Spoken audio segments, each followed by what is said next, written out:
Le nom Papanque, c'est un peu c'est un secret familial que je ne peux pas révéler. En tout cas, la signification, je ne peux pas la révéler parce qu'elle est un peu, pour tout vous dire, un peu honteuse.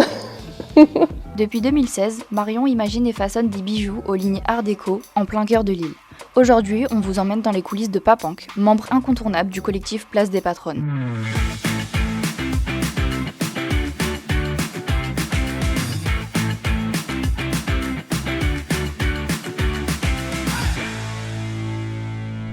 Je m'appelle Marion, j'ai 37 ans, je suis originaire de Lille. J'ai quasiment toujours vécu à Lille. J'ai fait des études d'art appliqué, de design d'espace, ensuite des études de maquettiste, donc pour faire des maquettes d'architecture. Et en fait, c'est là où j'ai commencé à travailler le bois et le plexi. Donc je travaille aujourd'hui pour les bijoux, mais à l'époque, je faisais des maquettes avec. Il y a eu un déclic, oui, mais enfin, ça a été un peu un hasard. C'est-à-dire que je faisais pas du tout de bijoux. Je travaillais en atelier, mais pour faire des maquettes.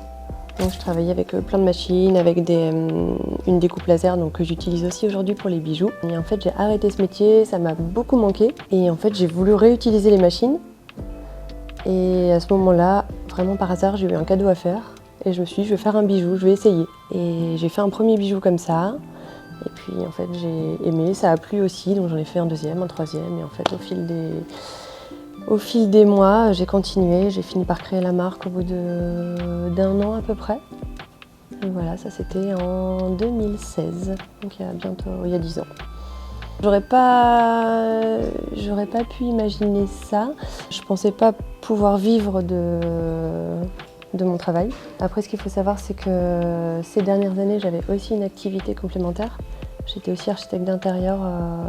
En gros, j'avais 2 activités à mi-temps et ça fait 1 an et demi que je suis à temps plein sur Papanque. Le nom Papanque, c'est un peu c'est un secret familial que je ne peux pas révéler. En tout cas, la signification, je ne peux pas la révéler parce qu'elle est un peu, pour tout vous dire, un peu honteuse. Du coup, voilà, c'est un peu une blague familiale. Du coup, la toute première étape, c'est de dessiner sur papier les modèles. Et ensuite, je passe les dessins sur ordinateur, donc comme on voit là. Et en fait là, selon les couleurs de traits, ça va découper ou graver, et plus ou moins fort. Et du coup, je pars de planches de plexi colorées comme ça ou de différentes essences de bois. Et je viens les graver, les couper avec une découpe laser. Et ensuite, voilà, il y a plein de petites pièces comme ça, de bois ou de plexi que je vais assembler pour, là en l'occurrence, pour avoir ce modèle-là. Là, je commence par poncer le bois, parce qu'en fait, le laser a brûlé le bois, donc ça laisse toujours des petites traces. Donc je le ponce pour qu'il soit vraiment propre. J'enlève la poussière et ensuite... Voilà, je viens coller sur le support. Ce que j'aime le plus dans mon activité, c'est la création des nouveaux modèles. C'est vraiment de dessiner les modèles, associer les couleurs, faire les tests, aller faire les découpes. Parce que du coup, je vais faire les découpes dans un Fab Lab. Et c'est là en fait où je fais tous les tests de forme et de couleur. Donc ça, c'est vraiment ce que je préfère. Ouais, la pièce ou les pièces qui me demandent le plus de temps, en fait, c'est les derniers modèles que je fais là, parce que comme celui-ci, parce que comme je découpe plein de pièces différentes de bois et de plexi, et qu'il faut tout bien caler ensemble, en fait, faut savoir que quand on coupe du bois et du plexi au laser, quand ça brûle la matière, ça enlève un peu de matière. En dessinant, il faut réépaissir les différentes formes pour qu'elles s'emboîtent parfaitement bien les unes dans les autres. Parce que si on ne le fait pas, il y a plein de trous, il y a plein de jours et c'est pas très joli. Et du coup, ça prend beaucoup de temps de bien tout caler au dixième de millimètre près pour que ce soit vraiment parfait. Alors du coup, celui-ci, c'est le tout premier bijou que j'ai fait. Donc comme j'avais dit, c'était pour un cadeau et j'ai fait 3 fois le même. Donc c'est un oiseau en origami, en bois et en l'arrière en plexi.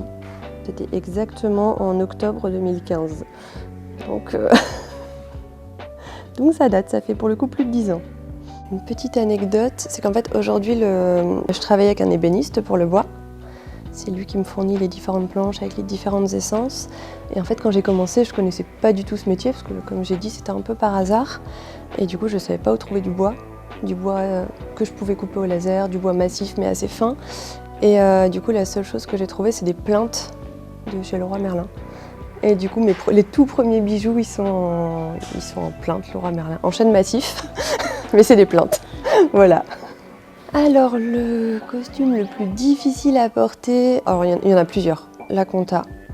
Je fais vraiment ce qui est demandé, le minimum, mais je sais pas faire plus. Et la communication. Ça, pareil, ça, si je pouvais avoir quelqu'un pour le faire, ça serait super parce que je suis vraiment pas très douée.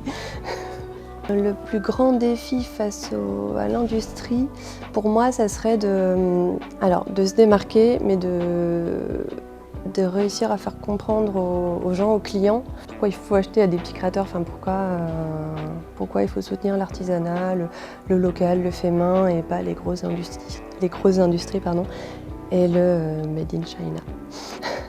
J'ai choisi Place des Patronnes. À la base, je ne connaissais pas du tout la boutique ni le concept. J'ai aimé le côté hyper central de la boutique et le côté les marques sont les patronnes. Et en fait, nous, on peut décider, nous, on peut gérer. C'est pas juste on met nos créations dans une boutique. On est là, on partage et on apprend les uns des autres, que ce soit entre Place des Patronnes et nous ou même avec les autres créateurs. Du coup, voilà mon espace dans la boutique sur ces 2 étages. Je peux vous montrer un peu le produit phare. C'est des boucles trio comme ça, donc avec soit 3 coquillages, 3 petites fleurs comme ça en laiton plaqué or. Quelques bracelets, ça c'est un produit qui plaît beaucoup ici.